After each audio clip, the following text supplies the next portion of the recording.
Senopati.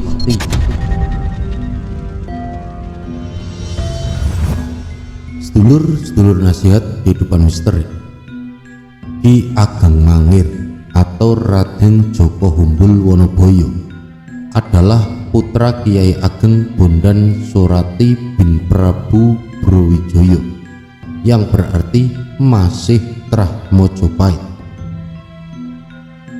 Beliau diislamkan oleh Ki Jurumertani dan Roro Sekar Pembayun dalam misi dakwah tingkat tinggi dan demi kemaslahatan Mataram. Pengislaman Ki Ageng Mangir ini dibiaskan oleh beberapa pihak, terutama pihak penjajah Belanda melalui para ahli sejarahnya. Ini tidak aneh, karena ada kepentingan penjajah untuk meredam karakter Panembahan Senopati sebagai salah satu wali penyebar Islam di Jawa.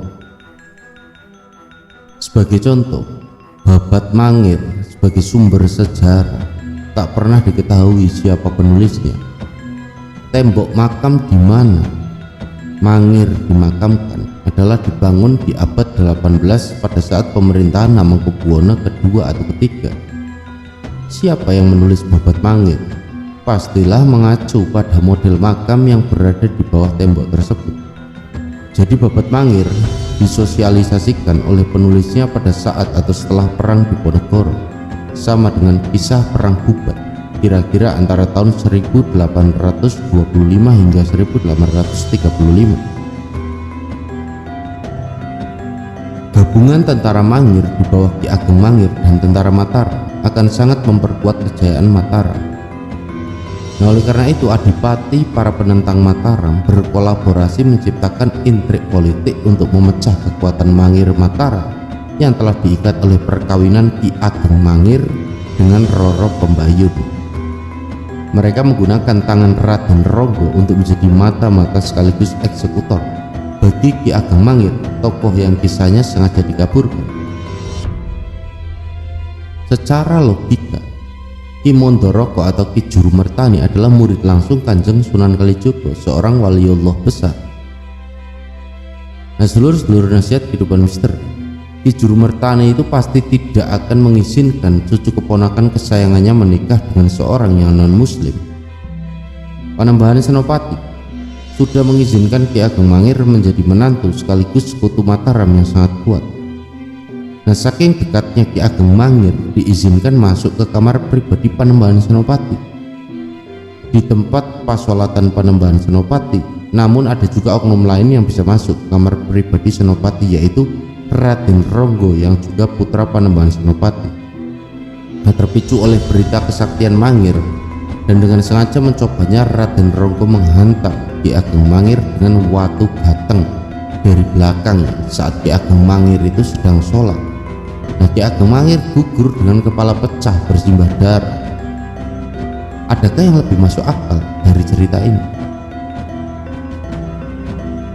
Akibat tewasnya Ki Ageng Mangir, Panembahan Senopati murka dan secara rahasia menyuruh beberapa orang kepercayaannya bersama Ki Patih Rogoniti, adik Ki Ageng Mangir, membunuh Raden Ronggo di luar benteng Mataram.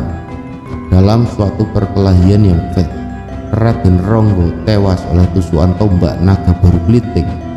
Nah, dalam sejarahnya Raden Ronggo itu wafat setelah melawan seekor naga, padahal maksudnya adalah nogo baru kelinting.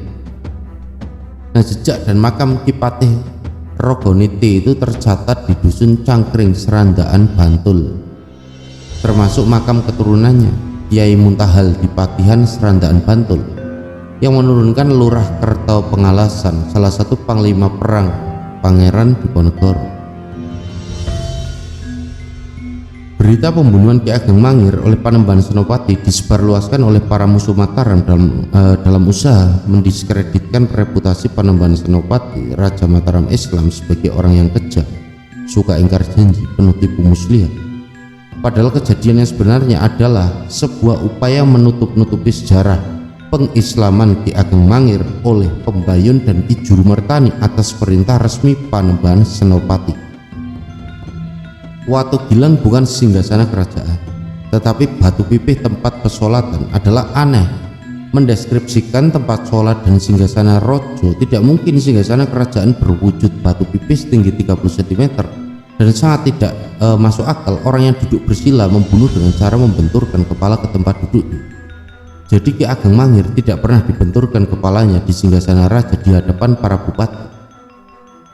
Oleh karena cerita ini sudah mengandung unsur-unsur perpecahan, maka oleh para sejarawan Belanda cerita ini tidak pernah dikutip-kutip. Cerita ini serupa dengan kisah perang Bubat dan cerita Adipati Ukur yang menyebabkan dendam sejarah antara suku Sunda dan Jawa yang tujuannya adalah jelas agar rakyat Sunda mendapat musuh abadi.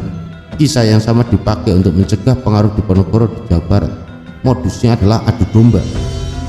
Lalu kisah makam yang terbelah juga tidak masuk akal, karena makam Kota Gede dibangun oleh kerabat Hamengkubuwono II dan III, bukan sejak Ki Ageng Mangir wafat.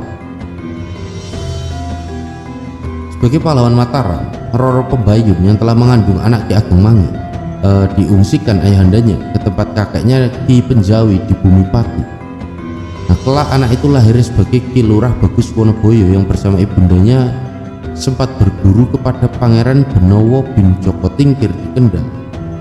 Nah, putra Ki Ageng Mangir ini juga seorang veteran perang yang bertempur melawan VOC di Jepara pada tahun 1680 bersama Tumenggung Baurekso dan sahabatnya Ki Kartaran atau Ki Jepro dimakamkan di Kebun Raya Bogor. Selanjutnya ikut berperang dengan VOC Batavia sebagai komandan tentara Sandi Mataram di Batavia rentang tahun 1620 hingga 1629.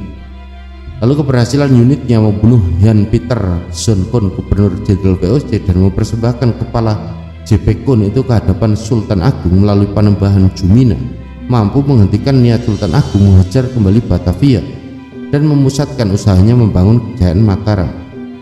Nah, terbukti hingga wafatnya Sultan Agung di tahun 1645, VOC Belanda tidak pernah berani berperang dengan Mataram. Para Trah dan keluarga Mataram terus-menerus melindungi dan memelihara silaturahmi dengan para keturunan Mangir yang bermuara pada Raden Roro Pembayun. Nah, pada kenyataannya para keturunan Ki Ageng Mangir itu banyak berperan dalam membantu eksistensi kerajaan Mataram pada abad berikutnya, bahkan sampai abad modern ini.